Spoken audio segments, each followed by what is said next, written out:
ఇచ్చిన బాధ్యత ముఖ్యమంత్రి ఇచ్చినట్టే దళితుడు తీయాలి, దళితుడు ముఖ్యమంత్రి చేస్తారని చెప్పారు. మా దగ్గర ప్రతిపక్ష నేత అయినా దళితులు తీస్తారని బిడ్డ సరస్వతి పుష్కరాల్లో అక్కడ సీనియర్ శాసనసభ్యుడు, సీనియర్ పొలిటీషియన్ అయినటువంటి జి వివేక్ వెంకట స్వామి గారు, దళితుడు, దళిత నాయకుడు, అపారమైనటువంటి రాజకీయ కుటుంబం నుంచి వచ్చినటువంటి వెంకటస్వామి గారి కుమారుడు వివేక్ గారు.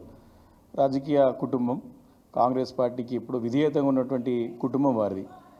అలాంటి వివేక్ గారికి ఆహ్వానం పలకలేదని చెప్పేసి అక్కడ నిరసన తెలియజేశారు. ముఖ్యమంత్రి గారికి సిగ్గుండాలి కొంచెం మాట్లాడేటప్పుడు. దళితుడేంటి జి వివేక్ వెంకట స్వామి గారికి కృష్ణ అక్కడ మన సరస్వతి పుష్కరాలకి ఆహ్వానం ఇవ్వలేదు, కనీసం ఇన్విటేషన్ ఇవ్వలేదు. దాని గురించి ముఖ్యమంత్రి సమాధానం చెప్పాలి. ఫస్ట్ మా పార్టీ వ్యవహారాలు మేము చూసుకుంటాం, చక్కదిద్దుకుంటాం, బాగానే ఉంది. నువ్వు 10 సంవత్సరాలు కేసీఆర్ గారి పైన, కేసీఆర్ గారి కుటుంబం పైన, మా పార్టీ పైన ఏడ్చి తప్పుడు ఆరోపణలు చేసి ప్రజలు తప్పుదో పట్టించి అధికారంలోకి వచ్చినావు నువ్వు. ఇప్పుడు కూడా కేసీఆర్ గారి పైన ఏడుపా?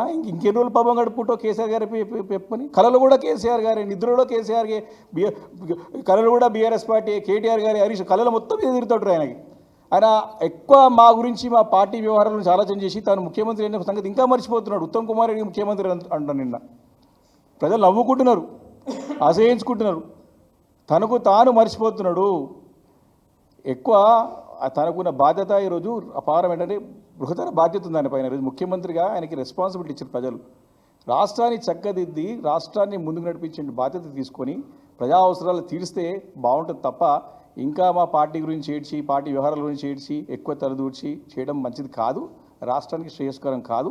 కాబట్టి ఇప్పటికే కోర్టులు ముట్టకాయలేసి మరి చెంపబెట్ట లాంటి తీర్పులు వస్తూ ఉన్నాయి, వ్యాఖ్యలు వస్తూ ఉన్నాయి. దానిపైన దృష్టి కేంద్రీకరించి సర్దిద్దుకుంటే వారికి మంచిది, రాష్ట్రానికి మంచిది. Thank you.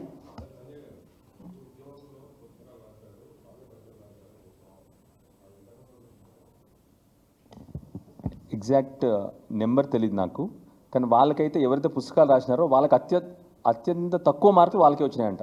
తెలంగాణ ఉద్యమంలో ఉన్న పేపర్ గురించి, తెలంగాణ మూమెంట్ సపరేట్ పేపర్ ఉంటుంది కదా, ఆ పేపర్లో ఎవరికి తక్కువ మార్కులు బాగా వచ్చినాయంటే వాళ్ళకే తక్కువ వచ్చినాయంట.